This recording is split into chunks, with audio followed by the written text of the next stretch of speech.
Not every soldier is recognized for his heroic actions. Indeed, one of the countless tragedies of war is that the bodies of many soldiers are never even identified. On August 3rd, 1956, 3 years after the end of the Korean War, President Dwight D. Eisenhower signed a bill to select and pay tribute to the unknown soldiers of the Korean War and World War II. These soldiers would be buried in the Tomb of the Unknowns at Arlington National Cemetery. The Tomb of the Unknowns was created in response to the mass casualties of World War I. The idea of honoring the unknown dead, of which there were so many in World War I, began in Great Britain in 1920. Then, in March 1921, the U.S. Congress approved a plan to return the body of an unknown American soldier from the war and bury him with full honors in a tomb to be constructed at the Memorial Amphitheater in Arlington National Cemetery. On Memorial Day, 1921, 4 unknown soldiers were exhumed from 4 World War I American cemeteries in France.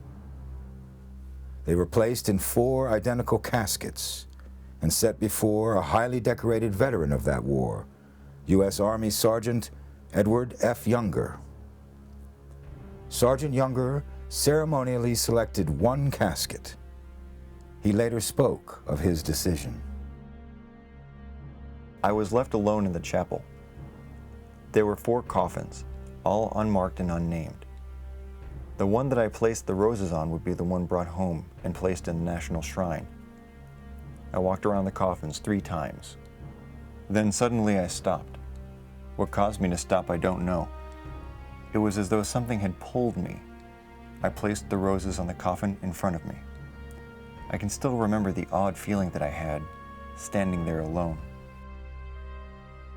The chosen unknown was transported to the United States aboard the USS Olympia.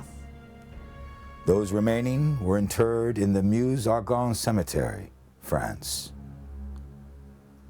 The selected unknown lay in state at the Capitol Rotunda until midnight on November 10th, 1921. On November 11th, Armistice Day, the casket of that unknown soldier was carried from the Rotunda to Arlington National Cemetery under a military escort. Behind the caisson bearing the flag-draped casket walked President Harding, Vice President Coolidge, Chief Justice Taft, and the other justices of the Supreme Court, members of the Cabinet, Senate, and House of Representatives, generals and other distinguished officers from America's wars, and recipients of the Medal of Honor. President Harding officiated at the interment ceremonies at the Memorial Amphitheater at Arlington National Cemetery. He conferred upon the unknown soldier the Medal of Honor and the Distinguished Service Cross. Representatives of foreign governments allied with the U.S. in World War I participated as well, bestowing upon the unknown their own highest military awards. The United States reciprocated this gesture, honoring an unknown soldier from nations of France, Great Britain, Belgium, Italy, and Romania with the Medal of Honor. In the history of the Medal of Honor, these are the only 5 instances in which the award was presented to a foreign soldier. After World War II, plans were made for the selection and burial of an unknown from that war. But fighting in Korea broke out before the selection process had begun, and the decision was made to postpone until a more appropriate time.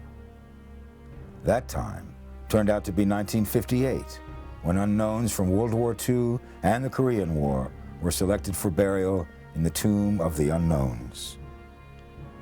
The final selection of the unknown from the Korean War took place on May 15th, 1958. All of the unknown war dead from that war had been buried in the National Memorial Cemetery of the Pacific. In that place, 4 candidates for burial in the Tomb of the Unknowns were placed in identical caskets, draped with American flags. Master Sergeant Ned Lyle, a recipient of the Distinguished Service Cross for heroic action in Korea, was designated to make the final selection. He placed a wreath of blue and white carnations on one casket and saluted the remains of the soldier inside. The selection of the World War II unknown took place 11 days later aboard the USS Canberra. Earlier stages of the selection process had resulted in 1 remaining candidate from the European Theater of Operations and 1 candidate from the Pacific Theater.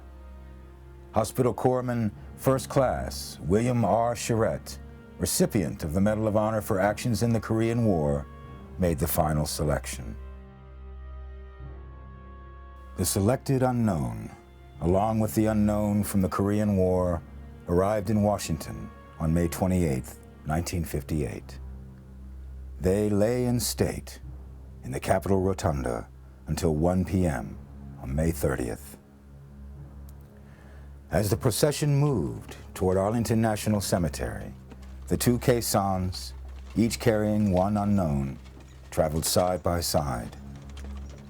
When they reached the cemetery, they shifted into a column led by the caisson bearing the World War II unknown soldier. As the caissons entered the cemetery, 20 jet fighters and bombers passed overhead, with 1 plane missing from each formation. The casket of the World War II unknown soldier was placed in front of President Eisenhower, and the Korean War unknown soldier in front of Vice President Nixon. The Marine Band played the national anthem, and then a bugler sounded attention 3 times. After a long moment of silence, President Eisenhower placed a Medal of Honor on each casket. The unknowns of World War II and the Korean War were interred in the plaza beside their World War I comrade. The tomb sarcophagus was placed above the grave of the unknown soldier of World War I in April 1931. The sarcophagus is constructed of 7 rectangular pieces of white marble, together weighing 79 tons. On the west panel of the sarcophagus, facing the amphitheater, are the words, "Here rests, in honored glory, an American soldier, known but to God." On the east panel, facing the Capitol, 3 Greek figures have been sculpted. On the left stands Peace, holding a dove in one hand. On the right stands Valor, bearing a broken sword in his hands. In the center stands Victory, holding hands with Peace while extending an olive branch to Valor. The north and south panels present a total of 6 inverted wreaths, each representing a major campaign of World War I. West of the sarcophagus are the crypts of unknowns from World War II, Korea, and Vietnam. Those 3 graves are marked with white marble slabs that lie flush with the plaza. Since April 6, 1948, the tomb of the unknown soldier has been guarded 24 hours a day, 365 days a year, regardless of weather. In blazing sun, freezing snow, and even in the face of hurricanes, the sentinels continue their watch. The sentinels, members of the 3rd Infantry, or Old Guard, are famous for the precision of their march and changing of the guard. The sentinel marches 21 steps across a black mat, past the crypts of each unknown. He then makes a crisp 90-degree turn to face east for 21 seconds. He then makes another 90-degree turn, facing north for 21 seconds. A crisp shoulder arms movement places the rifle on the shoulder nearest the visitors to signify that the sentinel stands between the tomb and any threat. After that moment, the sentinel paces 21 steps north, turns, and repeats the process. Every hour during the winter and every half hour during summer daylight hours, the sentinels conduct the changing of the guard ceremony. As the new sentinel approaches the relief commander, slowly and with great precision, conducts a white glove inspection of the sentinel's weapon. The two then march to the center of the mat, where the active sentinel stops his walk, and all three men salute the tomb. The relief commander instructs the active sentinel, "Pass on your orders." The sentinel replies, "Post and orders remain as directed." The relieving sentinel responds, "Orders acknowledged." The relieving sentinel then steps into position at the center of the black mat. The relief commander and relieved sentinel exit, and the new sentinel begins his march.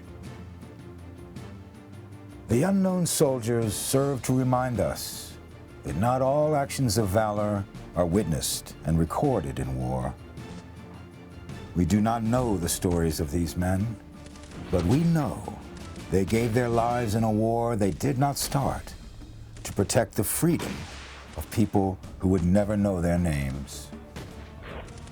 They demonstrate the courage and heroism of every man and woman who goes into combat in service of their nation. They will face threats we can hardly imagine in an attempt to eliminate the dangers that are posed to the men in the trench beside them.